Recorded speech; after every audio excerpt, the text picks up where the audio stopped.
damn these Giant players, damn ex-players, need to shut the living hell up. I know players say dumb. It's like an idiot fest, a racist idiot fest with a dose of stupid. Not very many people were ever making the kind of money that this clown Odell Beckham Jr. is making. This idiot is claiming 5 years, $12 million per year ain't enough. Wait a second. Hold on. That's $1 million a month. You do the math, clown. But there is nothing worse in the world than being arrogant and stupid. And that's what these jackasses are. Call me Get Off My Lawn Guy. By the way, this episode of Don't At Me is presented to you by our dear friends at Prize Picks. You can call me Get Off My Lawn Guy. You can call me Old Guy. I call it a man with wisdom. I'm so freaking tired of listening to players and ex-players talk. You listen to the podcasts of NBA players, and they're little pussies. They just are. I mean, what are these guys? Oh, I'm high half the time. The coach yelled at me. Listen to that guy Up in Smoke or whatever it's called in Jeff Teague. What a bunch of little pussies. That's exactly what they were then, and I'm sure they are now. But damn these Giant players, damn ex-players, need to shut the living hell up. The latest example, former player, is Odell Beckham Jr. You know, while most people are doing fine in this country, not everybody is struggling like what the Democrats want you to know, but not very many people were ever making the kind of money that this clown Odell Beckham Jr. is making. I know players say dumb shit. I know former players say dumb shit. Everybody's got a microphone which exposes how uneducated and how stupid most of these guys are, but mostly it's how out of touch these clowns are. He's out here complaining, Odell Beckham Jr. is, of the struggles of earning millions of dollars and how everyday folks don't understand the hardship that comes with it. The struggle of getting a $5 million, 1 or 5 year, $100 million contract is real, people. It's real. It's tough. I lift a cheek to you, Odell Beckham, you clown. You always have been, always will be clown. Here's what OBJ had to say on his podcast when talking with that other idiot, Ryan Clark. It's like an idiot fest, a racist idiot fest with a dose of stupid. Here it is.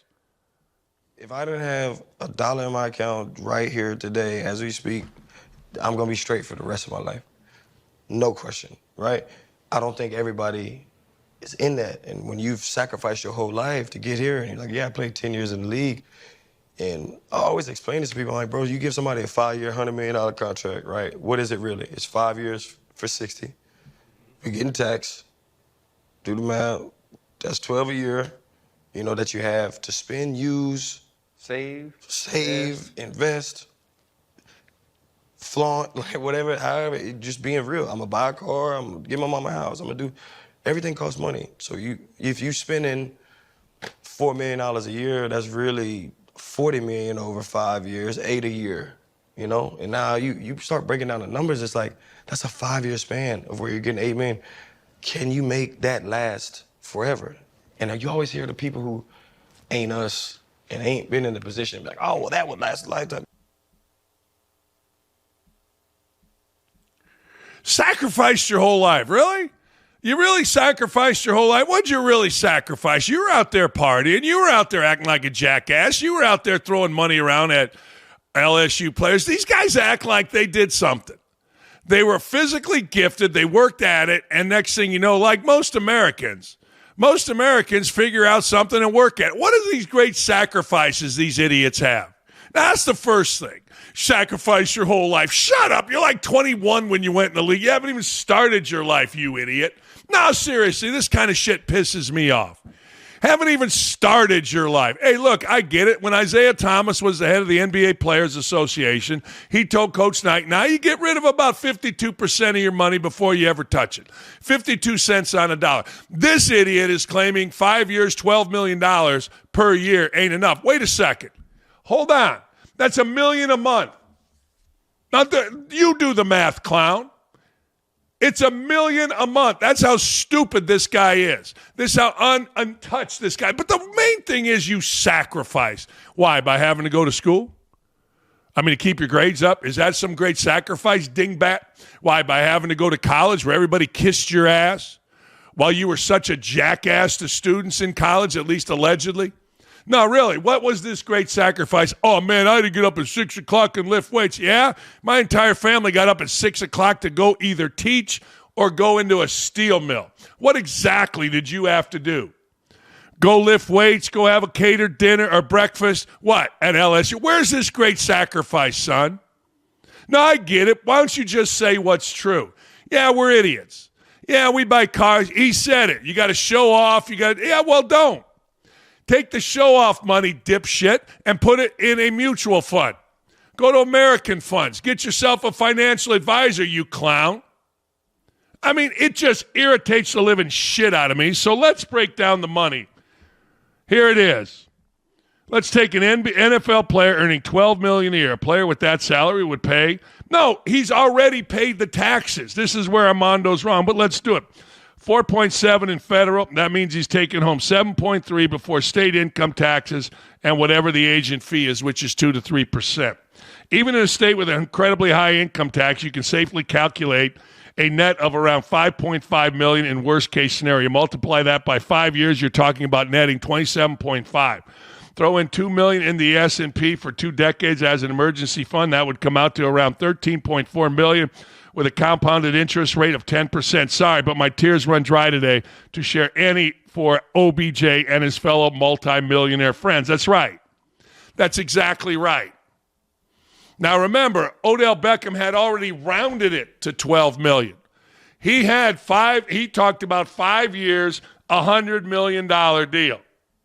Rounding it down to $12 million.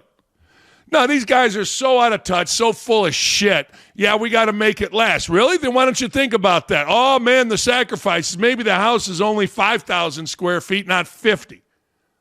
I don't know. Maybe the car is only 70 grand, not 170 grand, you jackass. People make sacrifices every single day. Hell, my mother taught school every single day, came home. Hey, look. There wasn't going to be, hey, we're out of hard salami and cheese. Can you go to the store? No. My mother shopped on a Friday when she got her paycheck, my dad. And then if you ran out of food, it wasn't until 2 Fridays next when they got their paycheck again that she went shopping again. Everybody makes sacrifices, you dick. No, everybody does. This just pisses me off. The idea of woe is me from a professional athlete that signed a 5-year, $100 million deal. And the other thing that really pisses me off is how arrogant and stupid they are. It's the worst combination. I told a player, a kid named Steve Hart at Indiana, you're never going to be a great player because right now you are the worst combination possible. You're arrogant and you're stupid. If you're stupid, but you understand you're stupid, you can overcome it. If you're arrogant, but you're smart, you can overcome it. But there is nothing worse in the world than being arrogant and stupid. And that's what these jackasses are. They get on these podcasts, they sit there and shut up.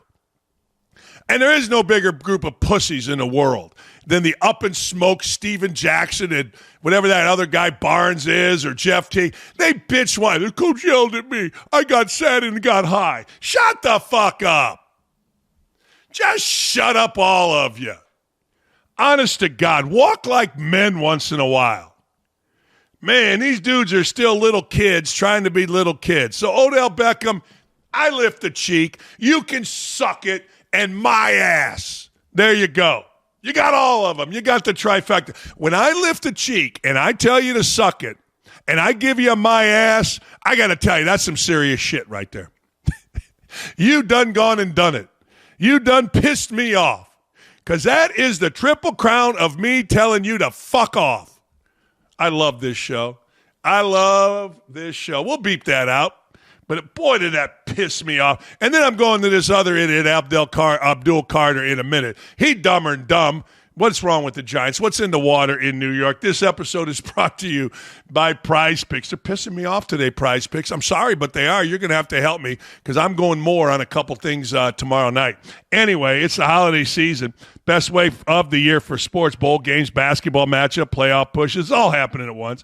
And while you and I are out here making decisions every day, what gifts to buy, what to eat, which games to watch, while Odell Beckham is sitting there trying to get by on $1 million a month, everybody's got their thing. There's only one place where it feels good to be right. Certainly ain't your home as a guy. That's Prize Picks. I love how straightforward Prize Picks is. Yeah, I do. I don't have to spend a lot of time trying to calculate my payouts. Prize Picks makes it easy with their payout multipliers, whether it's just a simple 3 times or a big old 2,000 times. Prize Picks makes it easy to understand how much I can win. Join millions of users like me and sign up for America's #1 fantasy sports app. Download the Prize Picks app today.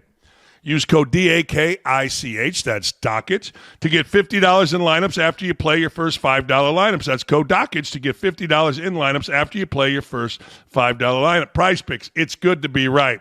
Yeah, these guys are just idiots. I mean, Abdul Carter can't get out of his own way. Abdul Carter, like Odell Beckham, is a former Giant. And if he doesn't get his act together, he going to be asking for, oh boy, what? A tryout somewhere? Money somewhere?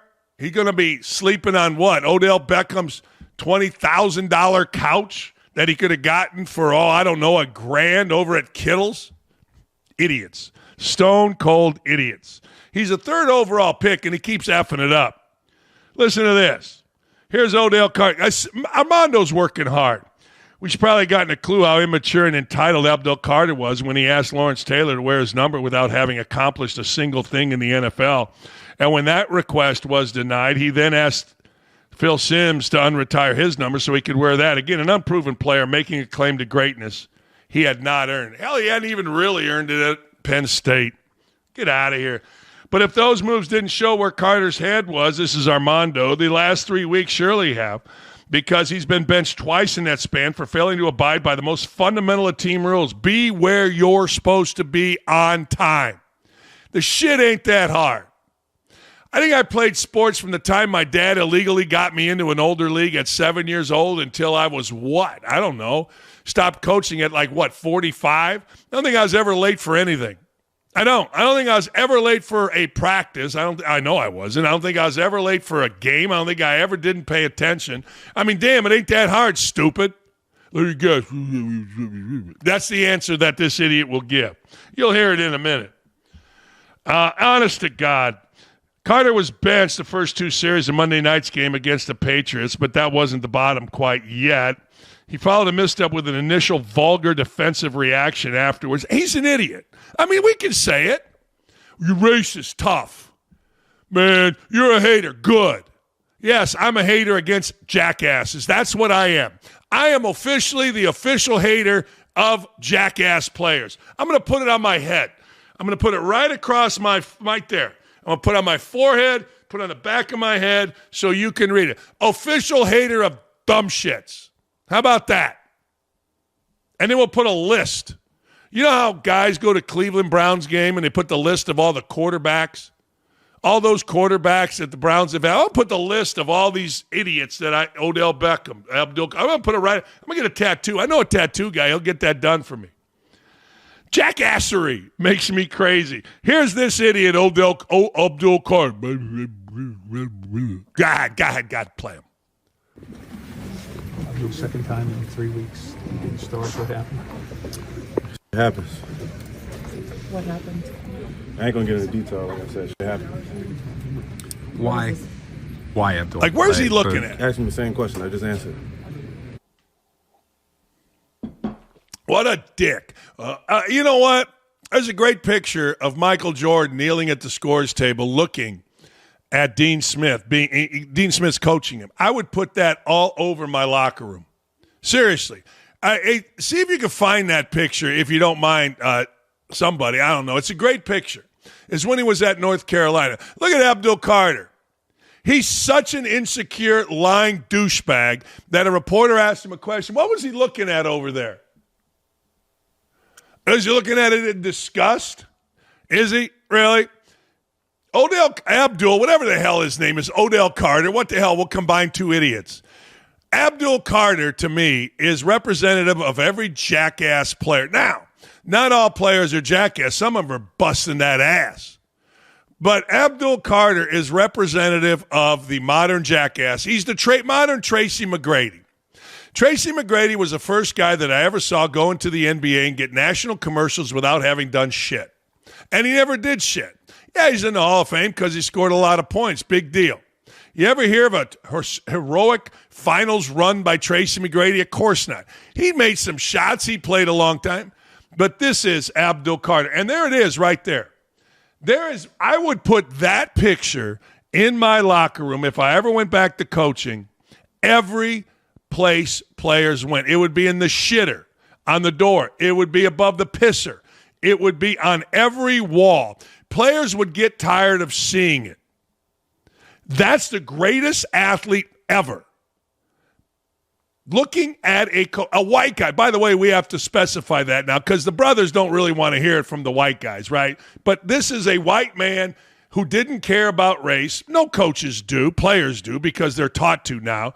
But anyway, this is a white dude coaching the greatest basketball player, the greatest athlete of all time, and look at how that player is looking at him. Think about that for a second and compare that with this dipshit. Shit happens. Really? Shit happens. Compare this with Steven Jackson and Matt Barnes and their up in smoke bullshit. Compare that with listening to that idiot Vernon Maxwell, who, by the way, I dropped 23 and 10 on in college, but I digress. No. I'm on one today, and for good reason. Will Carter eventually figure this out? I don't know. I don't know, man. You know, shit happens. He's an idiot. You drafted a dumbass, and you got a dumbass. That's what you got.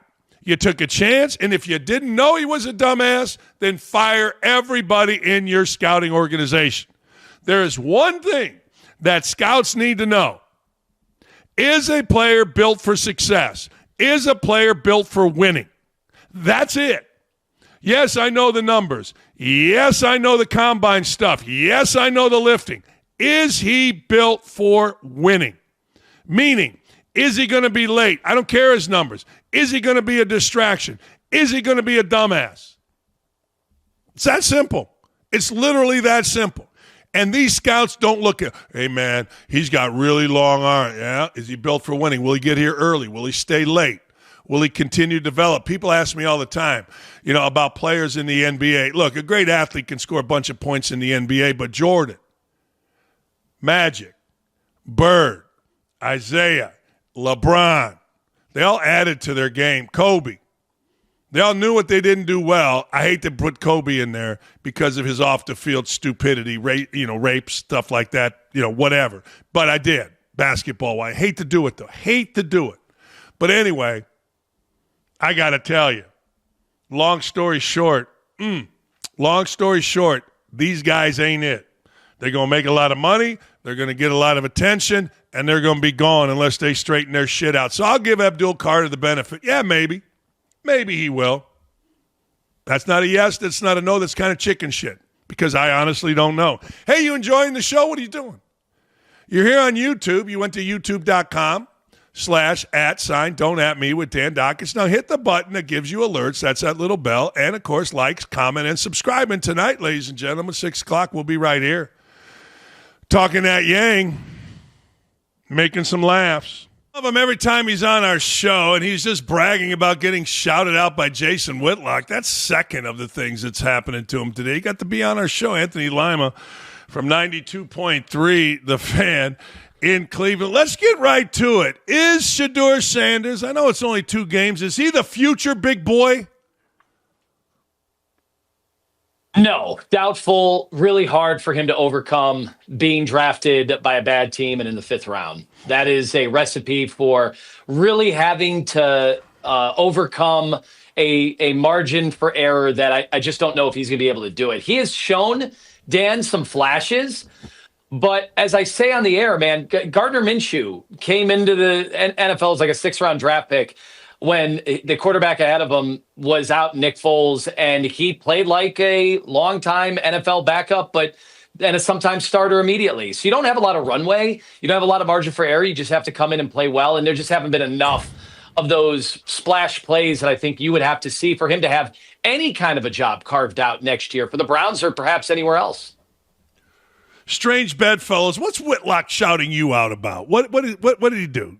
Call you bad names? White boy? I don't know. No, so here's what's going on. We got heated over Jerry Jeudy, who is the very, very disappointing, underperforming #1 wide receiver for the Browns. And he got into it with Shedeur Sanders on the sidelines, which I think, quite frankly, and Dan, I think it's normal. I think it's normal for guys to go through that. But Shedeur has a fan base that almost transcends football right now. People in his fan base, and I do think part of it is admirable, even if delusional, is it's nice to be loved the way he is, but they will protect him at all costs. So they started throwing out names, calling Jerry Jeudy an Uncle Tom. How can he not, do everything he can to support his quarterback, his embattled quarterback? So once that happened, I said, this is the problem with Shedeur's fan base.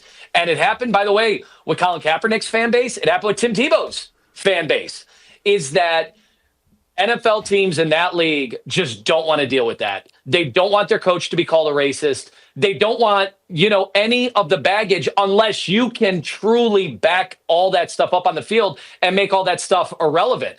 The kicker of Kansas City, well, would he be the kicker there if he brought the, quote, baggage from the people on the left if he couldn't make field goals?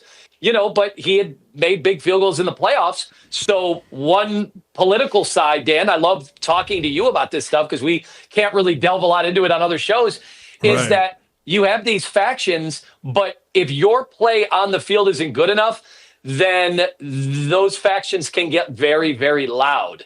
And right now with Shedeur, his fan base is so loud, but it's disproportionate with who he is as a draft selection and who he's been as a player. I would argue, and you tell me I'm wrong, I did see the exchange. I would argue if this were the way it was, you mentioned Jeudy being very disappointing. I think he's been a mouth his whole career, more mouth than, whatever. But you could make the argument that a veteran wide receiver going at Shedeur Sanders helps him if done in the right way, right? I mean, you can make that argument. Maybe that wasn't the intent. But that's no way that's what the Shedeur Sanders crazy folks are going to see, right? No chance. No, and now the All-22 comes out, so you have the amateur film gurus, but then you have the guys that really do this for a living. Yeah. And they're all showing the same truth, which is guys are open, and a quarterback has to be anticipatory. What did we hear about Shedeur coming out? Hey, he makes these amazing splash plays. He can run around with his head cut off, and he will find guys down the field and will do some Johnny football stuff out there. And that's awesome in college. Johnny Manziel won a Heisman. He had some massive games where he went on the road and played against some of the best teams in college football and beat them. Now, Shedeur didn't really do that, but he was pretty special at times in college. Yeah. But that stuff doesn't necessarily translate to the NFL. It's a totally different league, and you have got to throw guys open in that league. Right now, Shedeur, if a guy's not wide open, he's throwing the ball away, which is still fine. I mean, he's a rookie. Rookies do need time to develop. The problem is, Dan, as you know, when you're a fifth-round pick, you're not afforded extra opportunities, and you're not really given all that time. There's not a lot of development in that league. You know Cleveland better than any, all right? You guys, your show's the best in that city. You've been doing it enough. Like, I love Cleveland. Like, I thought I understood Cleveland a little bit. Is this Cleveland people that are in love with Shedeur, or is this a fan base, like we mentioned Whitlock. Whitlock's like, this is a culture thing. Is that is that what it is? Is it a culture thing more than a football thing? So I'm fascinated. I'm fascinated by it because I do think Shedeur is a likable kid, but he is a kid. And I've seen him likened to a childhood star before, where when you are raised in that world of prime, and he has been schooled, you could tell in press conferences, he gets a little defensive, but he's fun to watch kind of operate a room. And there is something magnetic there. Now, I don't know, maybe that translates more to TV down the road, and there's a production company following him, his family's company at all times. Everything's being filmed. A few of them have been credentialed for Browns games, and so they're hanging around a little bit too much for some people. But I do think he's a very interesting guy to kind of watch as far as his fan base goes. He has a national fan base, but how is that translating to the field? Do you know how much tickets were? It was bad weather, but tickets for the last game in which, it was going to be gusty. There were going to be some elements involved against San Francisco. San Francisco has a big fan base no matter where you go. There's Youngstown ties to, that team and Carmen Policy back in the day and, their owners. Tickets were $5 on game day. So the Shador fans are not flying into Cleveland the way they were in Boulder. I remember that was a hot ticket, what he was doing, and it was electrifying. Him and Travis Hunter and Dion on the sidelines and rappers and celebrities. And it goes to show that as much as these guys, the keyboard warriors, will go to bat for them, they aren't that optimistic, because if they were, they'd be buying tickets, they'd be taking up hotel rooms, and they'd be on the sidelines. There have been no rappers at any of Shador's games. Free the rappers. Big Boy was there. Big Boy was there because he was doing a performance at Abdul. Oh yeah, Big Boy. Outcast. Look it up. Rosa Parks. You'd like it. I'm telling you. Okay. Hey, Anthony, is Myles Garrett the greatest defensive player of all time, or at least having one of the greatest defensive seasons of all time? I made an argument, and the old timers, and you might want to wage war with me here. I didn't see Jim Brown. I've seen the highlights, and the highlights are amazing for Jim Brown. it seems like you could plop him into today's football, he'd be just fine. Also, one of the greatest lacrosse players ever when he was at Syracuse. But I can't fathom a world where anybody individually has had a better season than what Myles Garrett is having right now. He's going to crush the all-time sack record. He could set it this week against a terrible offensive line and terrible tackles for Tennessee. He gets them in bunches. I think he had like 15 sacks in 3 weeks. I mean, think about that. Think about what we're talking about now. Like, it's crazy town how big of a year he is having. And even the ones that he doesn't get all the way home on, he's impacting every play. It's allowing other guys you've never heard of to get sacks on the Browns defensive line. Kyle Shanahan admitted last week, whole game plan, even with Trent Williams, a Hall of Famer, the whole game plan was to help double team Myles Garrett. So we have gotten into just another level of football, and he's not a quarterback. And so look at their win-loss total, right? You could never have a season like this as a great quarterback and only have, 3 wins. So it shows you, the order of operations on an NFL football team. But individually, you can't convince me that Jim Brown or anybody else, and he has championships, had a better season, a more dominant season than what Myles Garrett is doing right now. Yeah, I'm not one of those old heads. I say right now, players are better, more athletic. They're stronger. They eat better. I mean, damn, I'm with you. Like, I'll tell you this, every time that dude wears one of those cut-off sleeve shirts, I'm like, holy shit, I don't know if anybody's ever looked like this dude with that kind of speed and that kind of quickness and that kind of intensity. I don't know if we've ever seen that before. I really don't. I've been watching this stuff forever. He is Euro-stepping now, and he had a Euro-step move from the world of basketball. Remember, his brother played in the NBA. I think he had like an 8-year career. It wasn't. His last name's not the same. He played for the Nets. Have your guys look it up. But he played in the NBA. You can see it. Like, he's got the NBA moves. I don't think he could play in the NBA, but he's one of those rare guys. Most of the guys that can't play in the NBA do try to dominate the NFL, like Gates, the Hall of Famer. But you watch him play like pickup basketball, which they do not want him doing ever. But when he plays pickup basketball, I mean, he is jamming on guys. He looks like a runaway freight train. He is a very, very gifted athlete. And he's getting better every year. Yeah, his brother. I remember his brother, Sean Williams. I just looked it up. Yeah, all right. Yeah.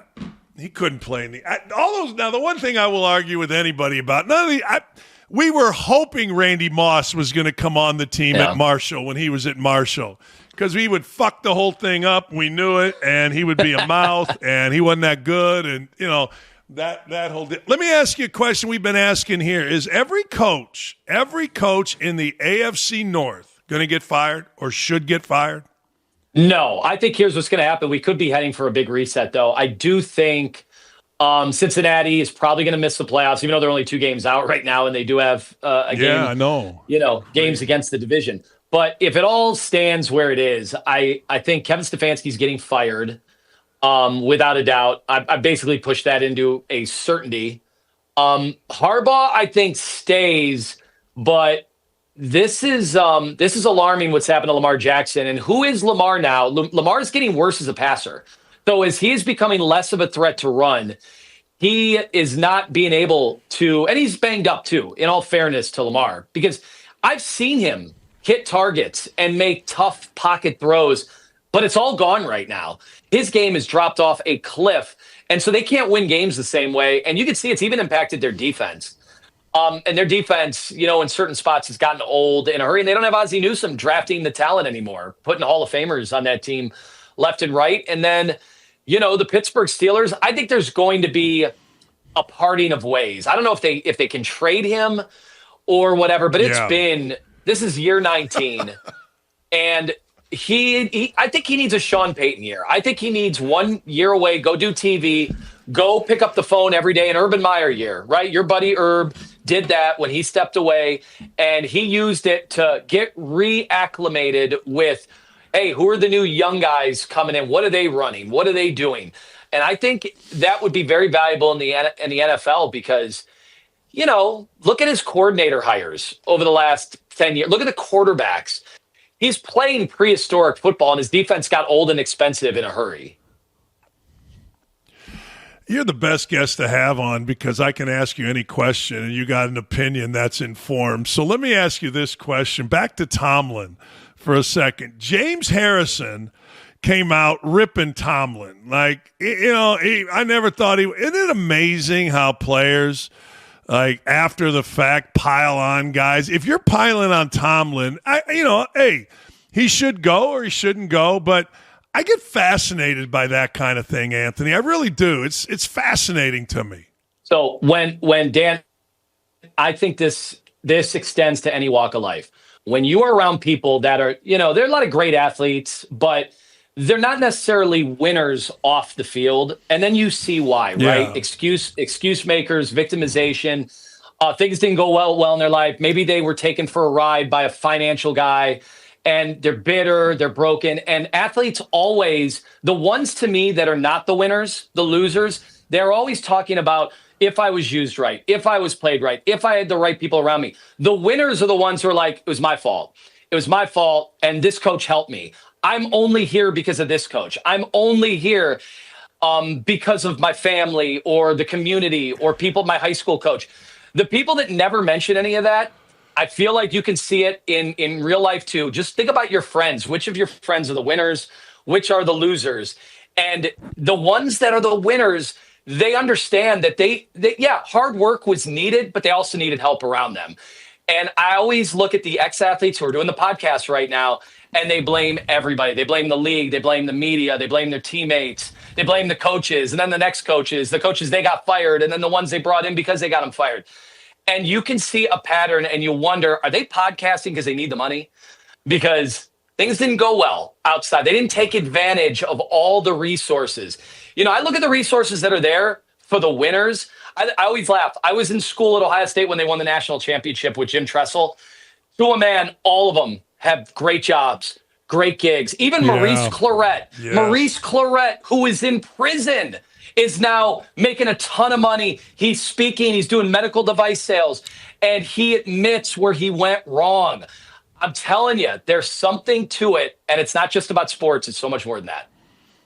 But you are so right about that. You could not be more right about that. I look at that all the time. Like there was a time, the Indiana, I always use this, 76 Hoosiers. Every guy graduated. Every guy either went in the NBA or had a very coaching, couple guys went into coaching, very successful head coaches, business. They got older, whatever. But that is I've said that forever. ever. I've studied that, and you are so right about that. I swear to God, if I went back into coaching, I would. And I did this the first time with my first recruiting class, and all those guys are doing great, and then I had slippage. You're so damn right. Hey, last thing before I let you go, Indiana, Ohio State. F your Buckeyes, by the way. Are you going to be in Indy?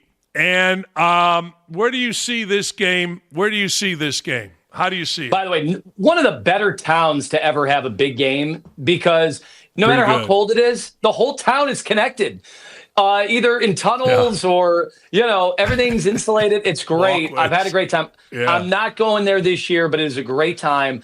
And I will say this, that line has gone. In some places it was at 6.5, now down to 4. That's a 2.5 point swing. Is somebody not playing for Ohio State? I don't know. We didn't know if Jeremiah Smith was going to play in the Michigan game. And here's the big deal here. Yes, I have heard people say 1 versus 2. This is the least anticipated number 1 versus number 2 in college football history. Probably now, because there's a playoff, you might be able to make that argument. But there is something on the line, and it's called the Heisman Trophy. And this is one of the few awards that I still think has cachet in the world. And I don't want that to ever go away. And I know it's a down year for the Heisman, but how great is this that if Mendoza goes up against that Ohio State defense and Caleb Downs and Arvell Reese, both, we're talking could be top 5 picks. Like, hello, that's a Heisman moment. You win the Heisman. Like, both teams, do they need this win for a bye or a 1? They should both get the 1 or 2 seed if it's close regardless, and they might. But the fact that the Heisman could be on the line is pretty cool. And how can you not, even Ohio State fans, as much as they were a little annoyed with the trash talk last year from Cignetti, they know it's with a wink and a nod. That guy's awesome. I'm sorry. What he has done with that program, it's going to be studied for years, and I hope they're able to keep him because it's awesome. Like, who saw with the expansion of the Big Ten, this is how you know Cignetti's amazing, when you add USC, when you add Oregon, all their resources, and here comes Indiana, where I thought guys like you would be like, spend your money on basketball. Don't waste your money on football at all. And here we are 2 straight years. This is officially not a fluke. That team has NFL talent all over the place, and they've got a coach who I think guys would do anything they could to play for. So I love that guy. I love Mendoza. He is awesome. They didn't worry about guys like me. They went after Cuban and his partner Todd Wagner. They went after the billionaire. They said, "Hey, you guys, you come to a game, little Danny. We'll get you some tickets." But no. They went after the big boys. Who wins the game? Last thing before I let you go. I think Ohio State wins, but I do think Mendoza is going to move the football. Those receivers, they were special in that game against Penn State, and I know they had another guy out. So, I hope both teams are healthy and take this game seriously. But I know there's a national championship at stake, and nobody wants injuries. I wonder, would it be crazy if Cignetti and Ryan Day had a phone call this week to say, hey, we both want to win this game, but we both want to win the national championship. We can meet again. I mean, think about this. They could meet in the playoff. They could meet in the national title game, Dan. They're going to be on different sides of the bracket. Let me give you this. All right. Let me give you this. People have said this to me. I got a buddy in Cleveland, listens to you every day, Kevin Custer, Hudson, Ohio. He says to me what you just said, play the second stringers. I'm like, wait a second. You're playing for an undefeated season.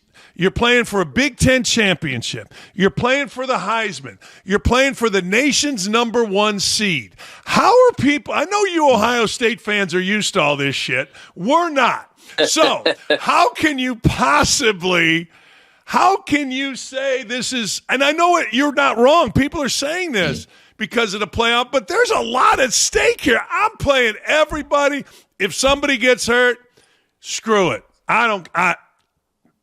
Maybe that's why I'm out of coaching. There you go. And how amazing is this? That, I mean, you make the argument Big Ten has the 3 best teams in college football. Oregon is right there. And the SEC has to be apoplectic right now because they thought they would be well-positioned in the NIL era. And I don't think they realized how much money it was going to take to truly, I mean, this is why Lane went there. He's going to get what, $25 million a year to spend on players. Like, there's only so many schools that can do that in the country. The SEC was like, we'll pay allegedly $140,000 to a quarterback, and he'll help us win a national championship. $140,000. That's your vacation money now in the NIL era for a starting quarterback at a Power 4. I said it once they got this guy Todd Wagner involved. He was Cuban's silent partner. He's actually from my hometown. My mom and his mom are great friends. Once they got this guy involved, he's a billionaire, made more than Cuban on the sale of broadcast.com. Indiana was going to be off to the races, and they are. So money talks, man. All right, so you like the Buckeyes. I like the Hoosiers. I appreciate you all the time coming on. So I'm going to go back to Whitlock. He basically praised you guys for standing up to Shador Mania. Is that where we're at? Because people don't want to stand up to Shador Mania. I think he agreed that his fans, and this is the tough thing, man, we love his fans. Yeah. His fans, let's be honest, they're making us number one in town right now. We're getting bonus checks thanks to his fans. So, we want to keep the gravy train running, but they're brutal. They're coming at us with every attack known to mankind. And look, I'm a guy that I'm being called every name in the book when I actually lobbied to go after Deshaun Watson. So, these people don't know the history, whatever. And I was wrong. I was flat out wrong. It turned out to be a total disaster. But man, these people, they think that Shador is the first ever of everything. And it's like, we've been through all of that. We had Johnny Manziel's fans. We had all of this before. This is nothing new. We've had flashy players before. Baker Mayfield had his fans. Odell Beckham had a national fan base.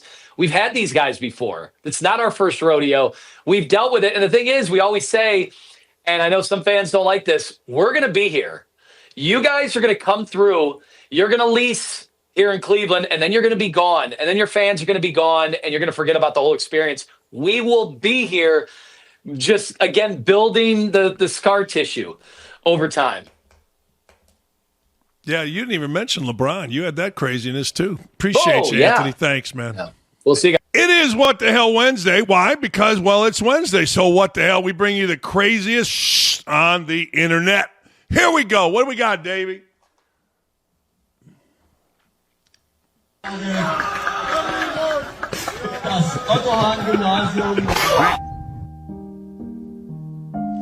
I love it. Good for him.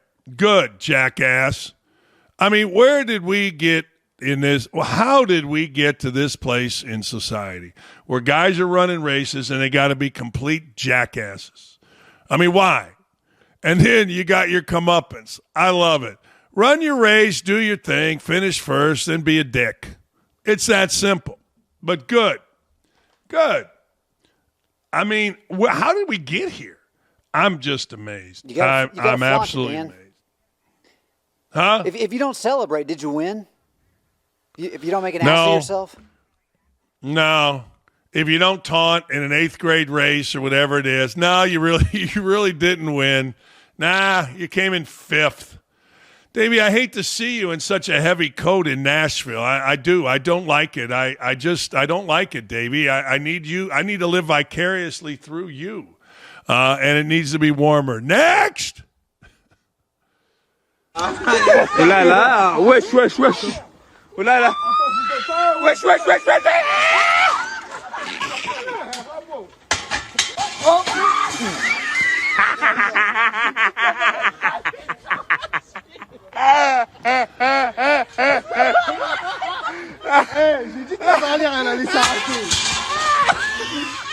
That's got to be hollow, right, Dan?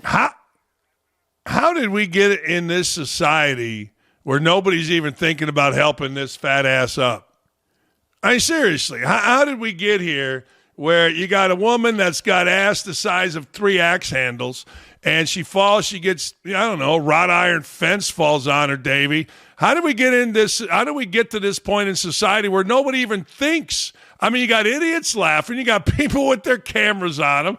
How do we get to the point in this society? I don't get it, Davey. You explain it to me, please. Dan, it's all about the clicks. That's all that matters anymore.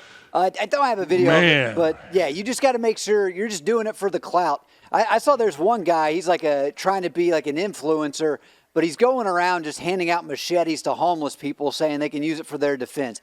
People, they've lost all common sense of decency. They don't understand how these types of things impact other individuals. But, I mean, she was at least able to get back up after this. I know the full video doesn't show it.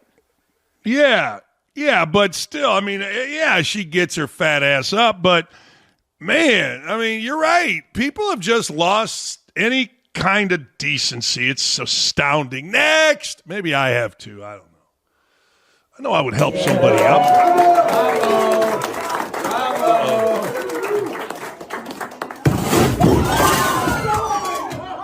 Oh my gosh.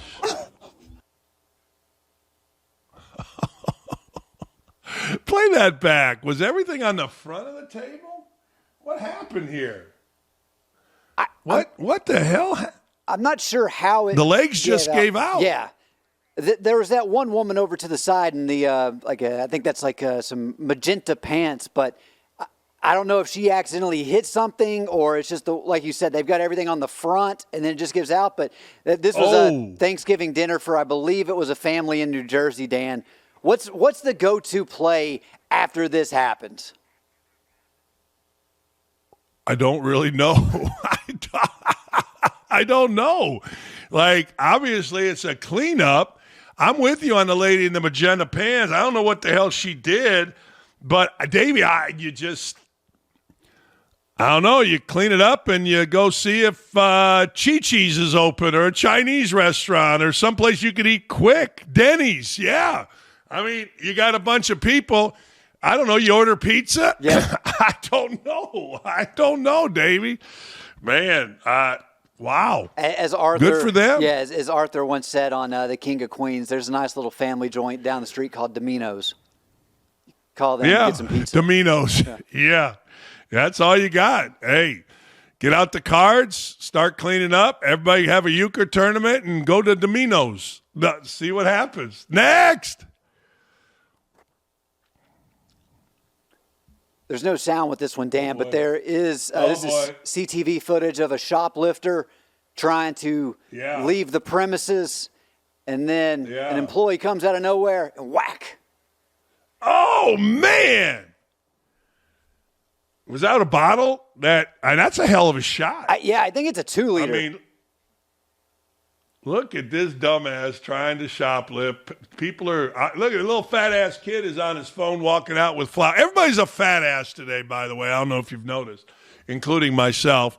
All right, that's a hell of a throw. There you go. That reminds me. That's a great throw. Yeah, it's like now. Listen, I understand in today's society, the guy probably got fired because you're not supposed to do anything to harm another person, even if they are stealing from the store. But it's like, even if I'm fired, I'm making sure I get that video, and that's just going to be something that's like, I'm just taking that out anytime. It's like, hey, look at this throw. This is incredible. It reminds me of Superbad, Dan. If you remember that film, whenever McLovin gets punched at the liquor store, and the officers, Bill Hader's character and Seth Rogen are just like, dude, you can just keep this video. That just shows you can take one hell of a punch. Yeah. All right. Next. Oh, boy. Je prends. Il aime ça. Il aime ça? Oui. Hey, pourquoi vous la coupez? Dormez, couchez-vous. Il m'a niqué la... I'll live to be 1,000 and not understanding fucking with wildlife, messing with wildlife. I'll live to be 900 years old, and I will never, ever, ever understand in their own territory, in the wild, messing with wild creatures. I won't, Davey. I never will. I get it. People are badasses. I'm not. You're tough. I'm weak. But I'll never understand it, Davey, for the life of me, ever. I will never understand it. Dan, this video made me look up ostrich facts. I did not know that they can get up to 9 feet tall and weigh 320 pounds. This is a male ostrich, but their kicks are so powerful they can actually they've killed lions with their kicks. And you got this guy over here like he's going to be able to do anything. Yeah, that's idiotic. Next, that's just stupid. I didn't know that about ostriches. There you go. That's What the Hell Wednesday. I didn't know that about ostriches. That's good insight. All right. Hey, remember I tell you all the time, that it's always the same people. I tell you this all the time. This goes back to a relief pitcher named Steve Howe back in the late 70s through the 80s that got suspended 7 times by Major League Baseball, eventually died from his addictions. It's a really sad story. But I learned as a kid, a high school kid at the time, that it's always the same people. No, it is. When you look at criminal records, Pac-Man Jones getting arrested, really, I'm stunned by that. Oh, man, didn't see that coming. All right. File this under it's always the same people, Michigan football. Ryan Day's pretty smart. Ryan Day's really smart. Ryan Day, knew that something was going to happen at Michigan. And Michigan appears to be up to their usual nonsense. They weren't stealing signs with Connor Stallions and this CIA type of recording glasses. They apparently sabotaged Ohio State's headset communication between the coaches and Julian Sayin, the quarterback, during the second half of the game. Ryan Day was prepared for Michigan's bullshit and had a plan in place for the cheatingest program in America. Here he is, Ryan Day. Yeah, we lost communication there in the second half. But the good news was that earlier that week, I thought there may be an inkling that may happen, so we had a plan for it. We had a wristband plan, and then we would bring Julian over, and I was just getting us through it until we get the headsets back up and running, which took a little while to get done. But yeah, just by chance, we had a plan for it, and so we were ready to go when it happened. Inkling? Why did you have that inkling? We're just ready for everything. Yeah, you just got to be ready for anything. And, when you go into any big game, you're always trying to put contingency plans in place for anything that could possibly happen. And so, that was in here on Friday, and I think some of the guys in the staff were looking at me sideways like, why would you think that would happen? I said, I don't know. We just got to be ready and be ready for anything. It's funny how your mind works.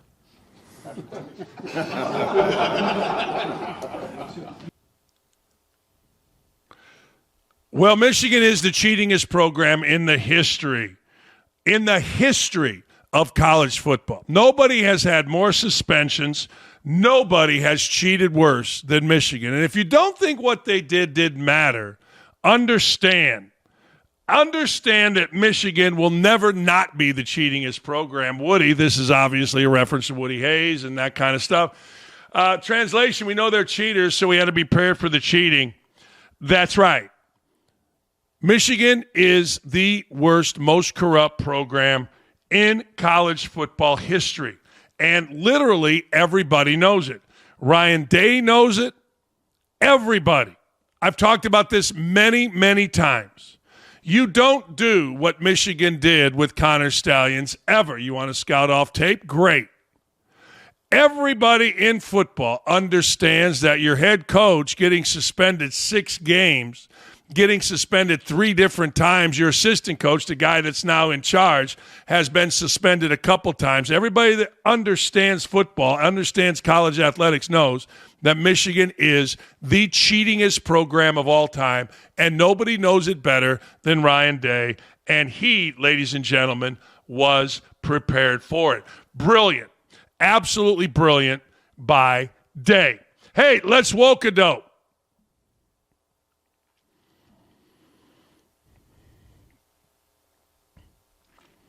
Oh, baby, the Democratic Party, liberal white women just being led around by the nose ring.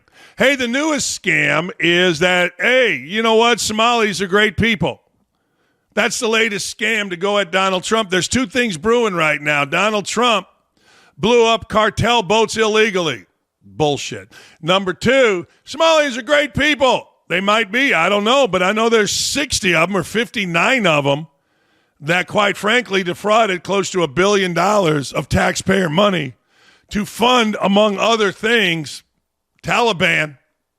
And Governor Wallace was either too stupid or complicit, one of the two, too stupid to understand what was happening under his nose or complicit in it. I don't know which one, but either one ain't good. Next. Hey, Dad. They blew up my boat. Yeah, he was waiting on a stash. Come on. You can't be blowing up Hunter Biden's boats. It's how he earns a living. By the way, my man says he's broke. He's got legal fees. Nobody's buying his paintings. What? Daddy with his $4 multi-million-dollar mansion isn't loaning a little something? By the way, whose cocaine was it in the White House, Hunter? Hey, I'll give you $1,000. Come on the show. Answer that question. You have some money? $1,000 goes a long way. Next. Four greatest threat to America's socialism, liberalism, the Democratic Party, and the fools who support these things. That's right. That's exactly right. I mean, I don't know what to tell you. Again, the latest fraud, the latest lie. Remember this. Anything that the Democrats have said relative to Republicans has turned out to be gaslighting and is something that they are doing. So they're mad, and they're always looking for something. Now, if you watched last night, now that idiot Jeffries and Pocahontas, they are now trying to say that Trump is catering to billionaires. They've come full circle back to the billionaire thing. And they're adding in Somalians are great, even though they stole $1 billion. Oh, wonderful. And you shouldn't blow up cartel boats that are bringing over fentanyl and other stuff to destroy our country. No, you're not supposed to do that. It's amazing. Trump made them so crazy, they're actually supporting cartels. Good for you, you Democrats. Go get them, baby. Last thing.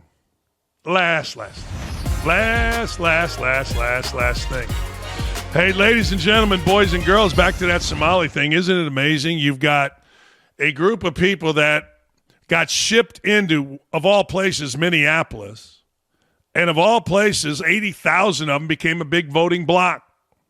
And thus, the politicians are afraid of them. The mayor of Minneapolis damn near cried last night when he talked about the Somalis as great partners. They stole $1 billion.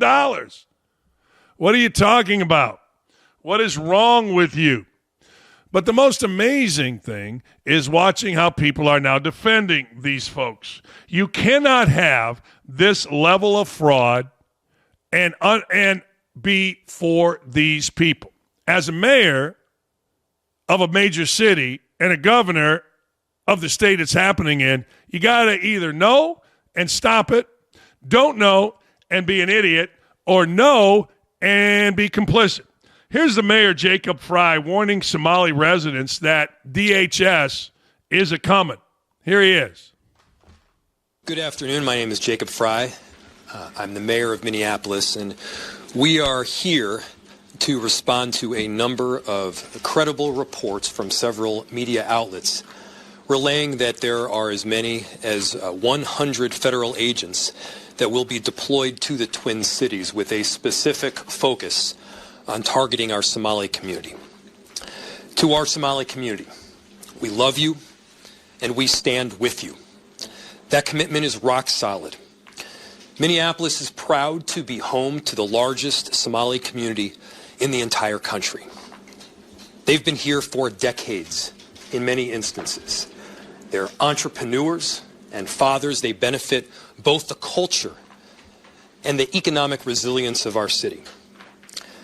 Targeting Somali people means that due process will be violated. Mistakes will be made. And let's be clear, it means that American citizens will be detained for no other reason than the fact that they look like they are Somali. No, they're going to be detained because they're illegally into this country. And the idea that these are great people is total bullshit. Some of them maybe. I spent 4 days, 2019, downtown Minneapolis. I had no idea. But I know this. At the major Target, there's like a 2-story Target, and around it, we got accosted daily by Somalis trying to rob people, coming at people. I had to get very, very loud and very, very big a few times. So the idea that these Somalis are just sitting there doing nothing is complete crap. No, I found it. I actually did it and saw it for myself and my wife. And it is absolute bullshit that this lady, the Hennepin County attorney, she is saying, let's be very clear, there are no roving Somali gangs terrorizing people. Well, she's a liar. She's an absolute liar. I mean, there are so many stories of downtown Minneapolis of Somalis raping, robbing, being set free. And again, in 2019, I experienced it, as did my wife, for ourselves, walking right in the middle of that city. During a time, if you think about it, where the streets are probably their best. You got the Final Four in there. We're going to make sure nobody gets hurt. We want to make it pleasant for tourists. 2 weeks later, the main guy who I saw every day yelling and screaming threw a kid off of a second story of either the Mall of America or that Target. I can't remember. I saw the dude's picture in the paper. I said, Lee, that's the dude that was yelling at everybody every day with all his buddies around him threatening people. So they're full of shit. They've been taken over by Somali. Their political opinions, their political futures depend on Somalis, so they're protecting Somalis. They're liars. They're full of shit. See you tomorrow.